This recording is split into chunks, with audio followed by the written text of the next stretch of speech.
Hey, it's Craig.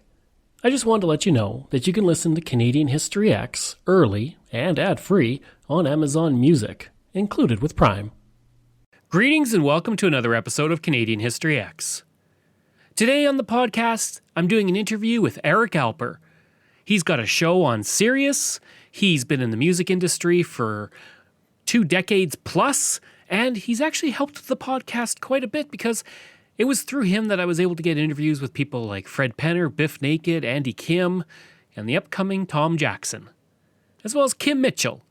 And that's because he's also involved in the promotion of artists far and wide across Canada from many different types of music. And he's actually a really great person to talk to. And if you're on Twitter, chances are you follow him because he's got a massive following on Twitter. And a lot of his posts are just fantastic through the day. So we talk about music, Canadian music, Twitter, so much more. So let's just get right to it. I'll get right to the first question. So your grandfather, he ran Grossman's Tavern. So has music kind of always been kind of a family endeavor for you? Yeah, my whole family is a fan of music, but nobody can play. And that sound you hear is a sigh of relief from anybody that's ever heard us play an instrument or try to sing. But my grandfather, when he started Grossman's Tavern in the 1940s, it was really about a sense of community. It was in just across the road from Kensington Market in Toronto, and if people don't know where that is, it's just a little bit of a hub of cultural identity. You had so many different ethnic groups and backgrounds, all living within blocks of one another. And you either open up a clothing store or a cafeteria. And my grandfather opened up a cafeteria, which led to the bar, which led to the alcohol license, which led to allowing Toronto to go to hell in a handbasket, mixing alcohol and music together. But we, growing up at the bar and hanging out there as a teenager, it was really that sense of community where my whole family worked there. My grandmother and my mom before she met my dad, and so the bar represented a lot for me personally because I got into music, and I love music not just because of the actual magic that musicians can create, but I was fascinated with all the other things that were happening around music at the time. What was happening politically, what was happening during the economy, what was happening in race relations, what was happening in everything to actually help these songs be created, what was actually influencing those people in order to create music. And Grossman's Tavern was certainly no exception, with having Dixieland jazz bands and blues bands, and then in the 70s and 80s having people like Jeff Healey and Rough Trade and Rush and Downtown Blues Band, all different styles of music coming from all different walks of life in order to create music. And that to me was the most exciting part of it.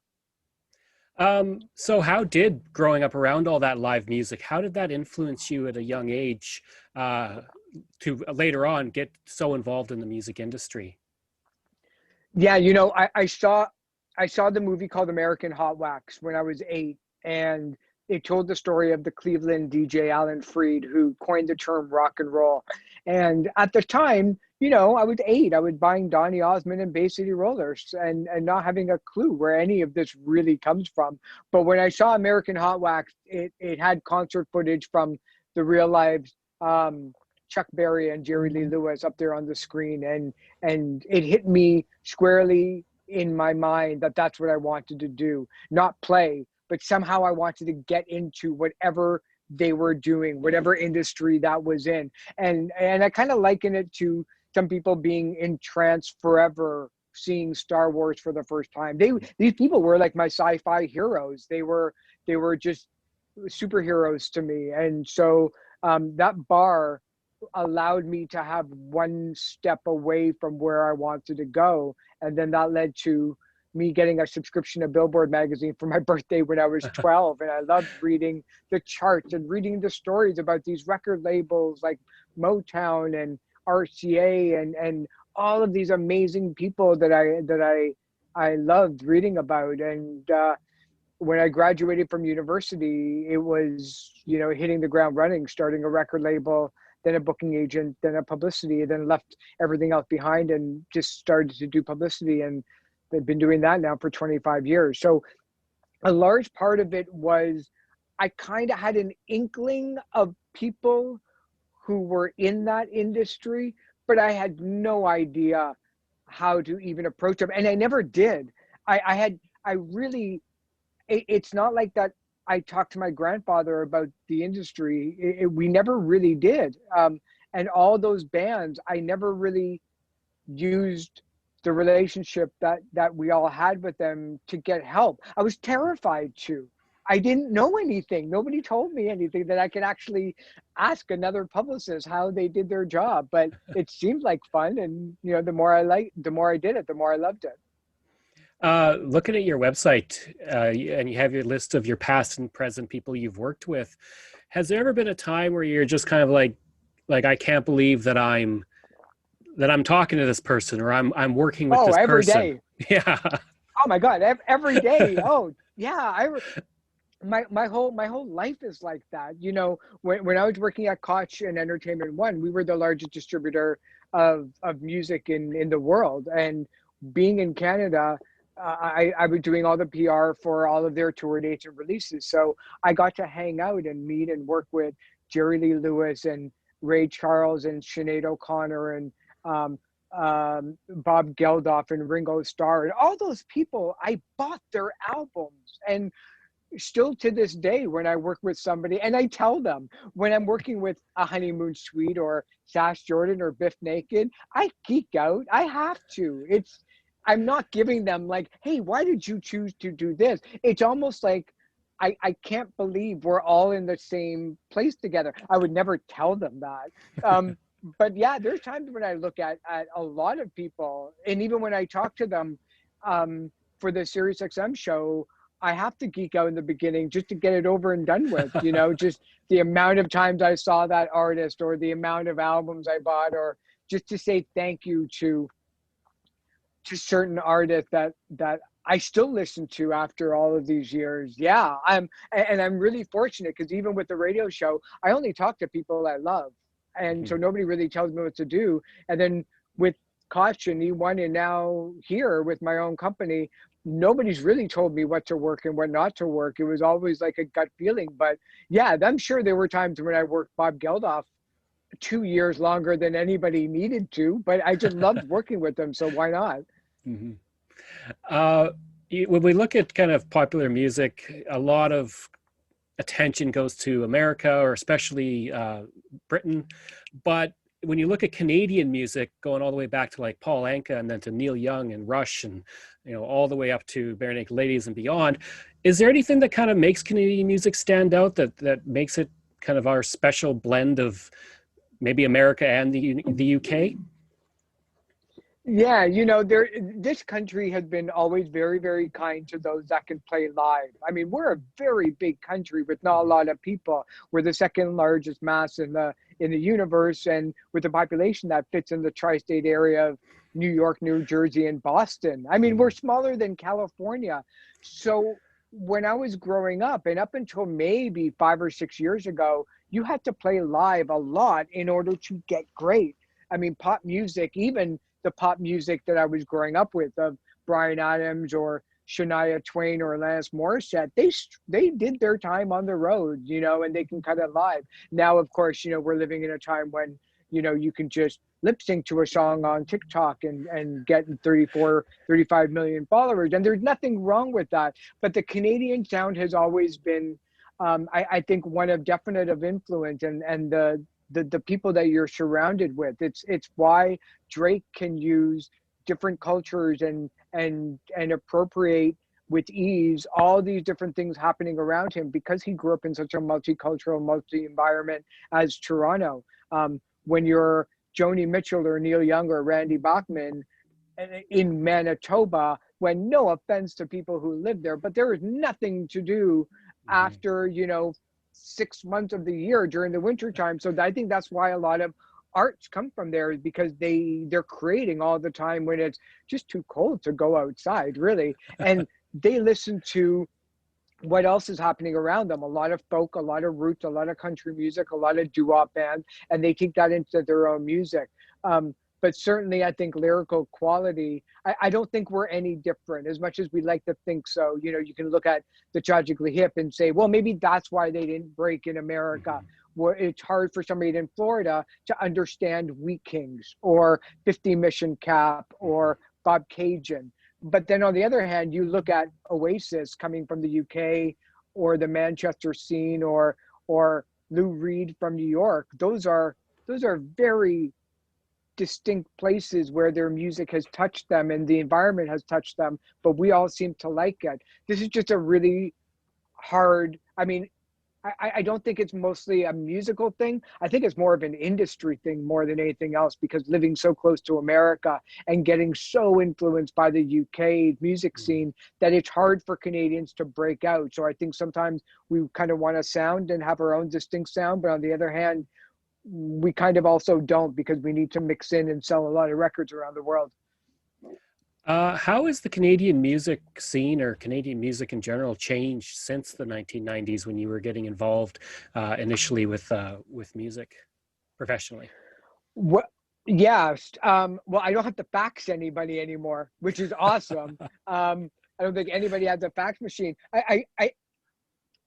I think that the industry has changed so much, and I think the biggest change has been just the sheer level of competition that's out there now. Where when I first started, not only was I faxing things, but I was also out 7 nights a week, every single night, checking out bands, going to see bands, talking to the media, talking to other industry people. It was a real person to person, face to face communications thing. Your contacts were everything. Now that we all have access to anybody in the world through email, and now thanks to Spotify and Tidal and iTunes and Apple and Google Music and whatever else it is, um, when a new band comes out, your competition isn't another band from Toronto or Vancouver or Montreal in your hometown. Your competition is Bruce Springsteen. Your competition are the Beatles, because we're all after the same eyes and ears as everybody else that's out there. And while definitely there's been a strong higher increase of music that's being produced due to COVID and isolation, so has everybody else. So I think that's the biggest change, is that the audience and the readers and this the people who consume music and blogs and even media in general, um, it's moving so fast simply because we just don't have that time to sit and sink in pop culture moments that are super important. When you and I know we're kind of around both the same age. We're both around 25 years of age. So when there's never going to be another time in our history where we're going to have a Michael Jackson's Thriller being number Mhm. one for a year, or Born in the USA, or Madonna's Like a Virgin, or Nirvana's Nevermind. We're not all watching and listening to the same five things over and over again when we have every single song that's ever recorded in history available at our fingertips. So the sheer amount of music and entertainment and information at our fingertips is absolutely not just I think the biggest thing to happen in the music industry, but I think it might be the biggest thing that's ever happened to human beings, and we're just still learning how to process it, and not very well. Yeah. You kind of an extension to that, but back in 1995, like you said, you're faxing people, you're on the road a lot. How has the promotion of artists changed over the years to the point now where social media is so dominant? Yeah, it's interesting where if I do PR for older artists, maybe people that are in folk music or blues music or roots or classical or jazz, I'm not saying that everybody has a struggle, but definitely even understanding how Facebook can work for artists in terms of any brand or any business is still cause for confusion with some people, because we've grown up with Facebook, but now that there's a whole generation of people who use social media only for their consumption of arts and music, they have to do that, and they have to do that well. They don't just have to write the greatest song in the world, or at least strive to do that. They also have to be brilliant marketing people. They have to know their audience more and more so they can dig deep and target those people in order to get their music when they're promoting it on social media. And then when Twitter comes along and it becomes a cesspool of hate and anger and negativity, sometimes it kind of scares them off, when social media for social good has always been a huge part of who I am and what I do and what my whole family does. And then Instagram comes along, and that's a whole learning curve. So I think part of it is that, the generation that grows up becoming a musician always finds that social media outlet better than anybody else and can work around it and leaves everything else behind. So if you're a folk artist, chances are you probably got on Facebook to promote your music, maybe on Twitter, maybe not so much on Instagram. These up and coming artists that are, 15 years of age to 25 years of age, they're not on Facebook. They might be on Twitter, definitely on Instagram, absolutely on TikTok. So part of it is like you have to figure out not only who you are as an artist, but you have to now figure out who your audience is, because that's going to cost you money in the long run. Absolutely. So speaking of social media, you have a huge following, especially on Twitter. So, and it's not just you putting out, people that you're managing or anything like that, but you're putting out facts, you're putting out pictures. How much of your day is like involved in keeping that content going out and growing that already huge following? Oh, it's an embarrassing number, Craig. It's roughly, I'd say, about an hour and a half to 2 hours every day. It's the first thing I do as soon as I wake up in the morning is set up my whole day and then just let it run all day, or else really I wouldn't get any work done. The only time when I'm really live posting is if somebody passes away or there's big breaking news. But I'm on there checking messages. I want to kind of see what people are writing about. And quite frankly, I mean, I'm really here for my own entertainment. I'm tweeting the exact same things and the exact same methods as I did when I had 0 followers, is when I have 700,000 now. When I ask a question, it's really because I want to know. It's not designed for anything other than my sheer entertainment. Mm-hmm. So a large part of my life is based on social media. And one thing I realized really quickly is nobody's really interested in all of the artists that I work with. But by allowing me to post and tweet and talk about other artists, it allows me to have an audience, so that when I do write about or post about the artist that I am working with, it kind of gives them a little bit of a leg up. But that wasn't by design whatsoever. It was just mostly so that my wife wouldn't have to listen to me about all my fun facts that I have in my head, So it's like, oh, just go post that on Twitter. Nobody cares. So Yeah. that's really what it was all about. Tell me a bit about your Sirius, your radio show. It's a 1 hour talk show called At That Eric Alper. So if Twitter ever goes down, I'm screwed, because I'm going to have to come up with another title. But yeah, it's a 1 hour talk show, just talking just like you and I are, with musicians that I love.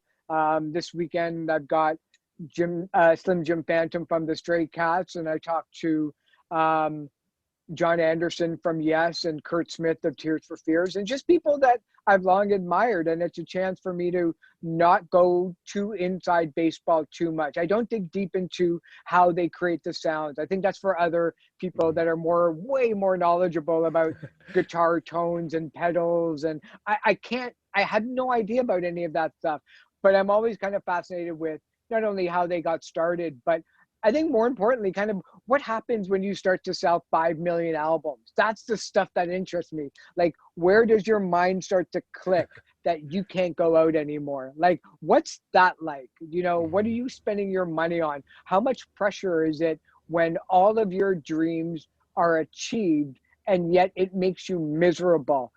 Because everybody kind of wants to know how they got their start, and it's so different for everybody else. But I kind of want to know what it's like when you're traveling the world, because there's no rule book. Nobody ever tells you that stuff, and that's the real fun part for me, is like, how did you cope with all of that? But it's really just